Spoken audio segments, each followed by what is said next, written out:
बोलबम, राधे राधे, जय श्री राम। भाई नया दिन, आज का एक नया एडवेंचर बनेगा। आज आपका भाई जा रहा है तजिकिस्तान। यार मैंने आपको वीडियोस पे तो बताया ही था, इन लोग का पता नहीं चलता है एंशिएंट चीज़ कौन सा है, होटल कौन सा है।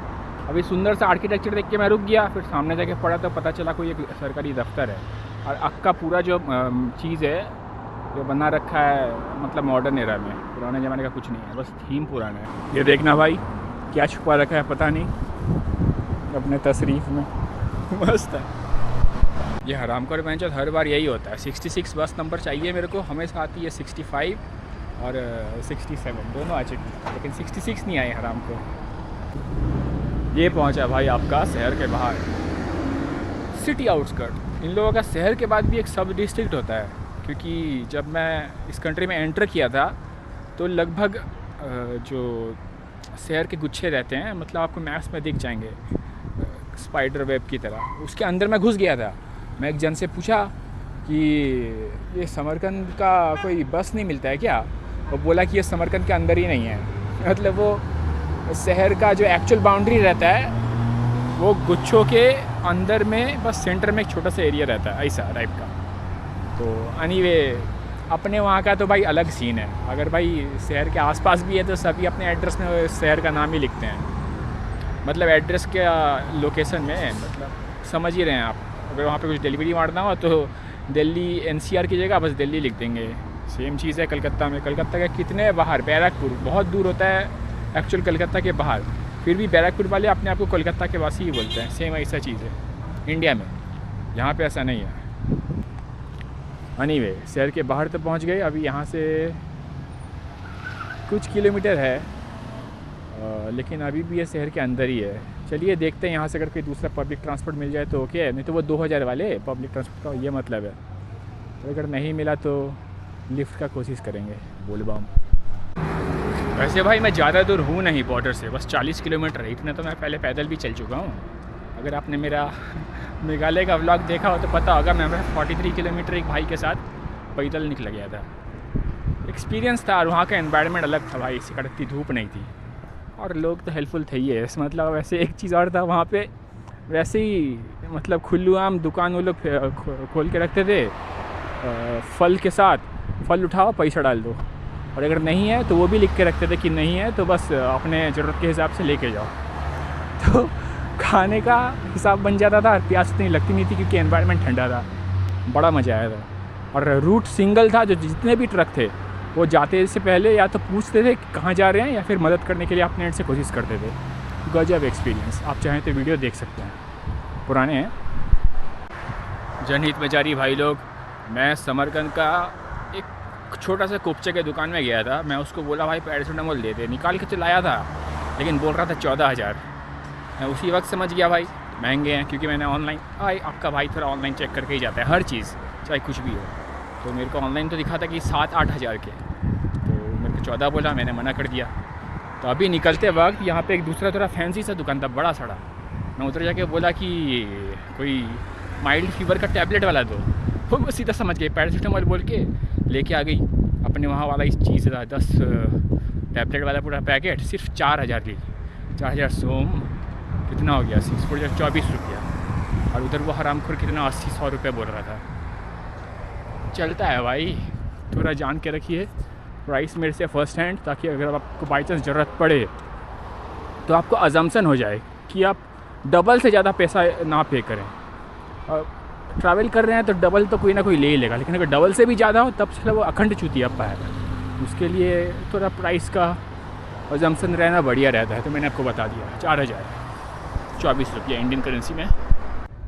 देखो भाई सीधी बात, नो बकवास। आपके भाई का काम है फर्स्ट हैंड आपको खबर देना कि अगर मेरी की तरफ सिचुएशन में फंस जाए तो क्या करना। तो अभी मेरे को 2 चिच्चा मिले थे, वो बताए कि भाई ये देख रहे हैं ना टेम्पो, छोटा हाथी, तो यहाँ पे ऐसे बहुत चलते हैं, इसे कहते हैं एफ तो वॉक चलना, ऐसे कुछ। तो वो जेड़ते पर में बैक टू बैक आपको चलते हुए दिख जाएगी।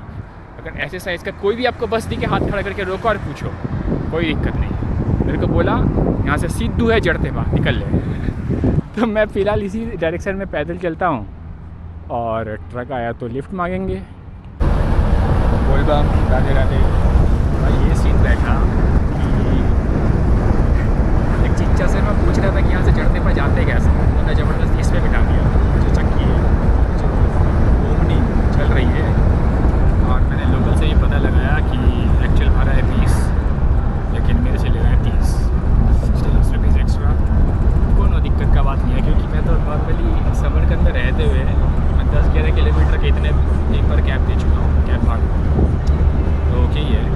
चलो एटलीस्ट आज तो निकल जाएगा। भाई सीन देखो भाई, असल खजाने तो यहाँ छुपे हुए हैं। मैं दूसरी तरफ भटक रहा था, मतलब नेचर के नाम पे, नेचर ढूंढने के नाम पे।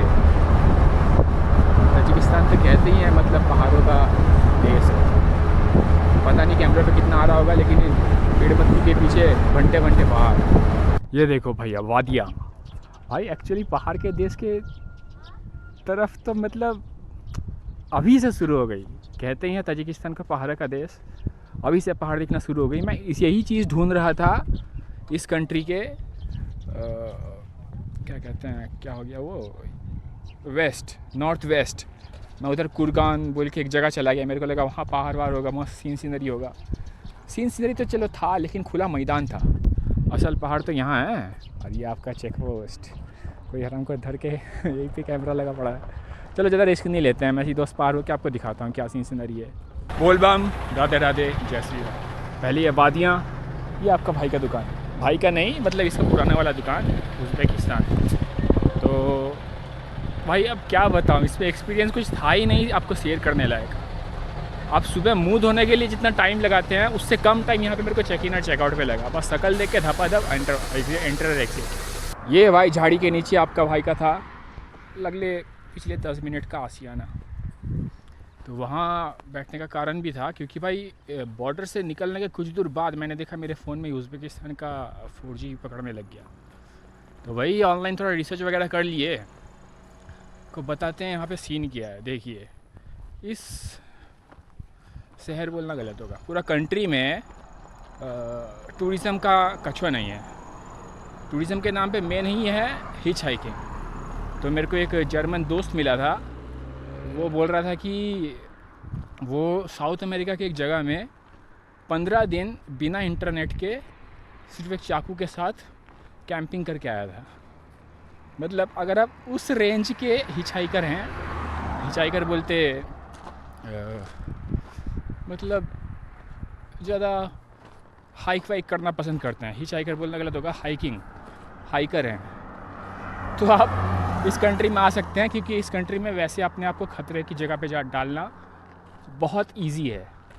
एक पमीर आइलैंड, तो पमीर हाईवे तो है ही है, जहाँ पे सिर्फ एक और रास्ता है और बहुत ही मतलब देखिए मैं बताता हूँ पमीर हाईवे को इतना डेंजर क्यों कहते हैं। तो शहर में, कंट्री में पहाड़ बहुत हैं, यहाँ पे भंटे से पहाड़, यहाँ पे पमीर हाईवे जो शॉर्टेस्ट रूट है टू रसिया, क्योंकि बड़ा कंट्री वही है, वहीं से ट्रेड करके ये कंट्री जिंदा रह पाएगा। नीचे तो अफ़गानिस्तान है और इंडिया की तरफ तो चाइना से घिरा हुआ है, वो तो कंट्रोल में रखेगा उस एरिया को। चाइना से भी हाई करने के लिए भी उसको ऊपर से ही जाना पड़ेगा। इन शॉर्ट वो पमीर हाईवे उन लोगों के इकोनॉमी के लिए बहुत इम्पॉर्टेंट है। और इस हाईवे मतलब हाईवे के लेफ़्ट में भंटे भंटे पहाड़, और उसको खोद के निकालेंगे, खर्चा एक्स्ट्रा। अब चाइना चाहे तो कर सकती है, लेकिन फ़िलहाल वैसा उन लोगों का कोई स्कीम नहीं है। इस पहाड़ के इस तरफ मैं अभी हूँ दुशानबे, इन लोगों का क्या बड़ा सिटी। तो यहाँ से वहाँ बीच में पहाड़ पड़ जाते हैं, इसीलिए उतना कम्युनिकेशन नहीं है। और अभी जहाँ पे यहीं पे जितने लोग हैं उस तरफ भी हैं, क्योंकि भाई तभी देश का पार्ट है, लेकिन उतने नहीं हैं। तो अगर उस एरिया पे आप घुस गए तो आपका एडवेंचर नाम के मतलब खतरों के खिलाड़ी केस हो जाएगा। सीन देख लो भाई, क्या गजब सीन, लेकिन हराम कर धूप कड़क है भाई। यहाँ पे तो एक थंबनेल वर्थी पिक बनता है, सीन गजब। आपका भाई ने प्लान किया है, बस चलता ही रहता है, चलते ही रहे जितना दूर हो सके जब तक लाइट है। जब लाइट धप हो जाएगा तब आपका भाई तंबू गाड़ देगा। अगर कोई सिचुएशन नहीं मिला तो मतलब अगर कोई तरीका नहीं मिला तो देखिए, आपका भाई का सिंपल स्ट्रेटजी है। आपका भाई हर चीज़ करने के लिए राज़ी है, लेकिन अगर बाई चांस मान लीजिए एग्ज़ाम्पल के तौर पे त्रिपुरा में 150 किलोमीटर का 40 रुपया बस भाड़ा था, तो वहाँ पे मैं हिचाइक क्यों करूँ? वैसा सिचुएशन, हिचाइक करने के लिए राज़ी हूँ, लेकिन भाई उससे वर्थ इट होना चाहिए।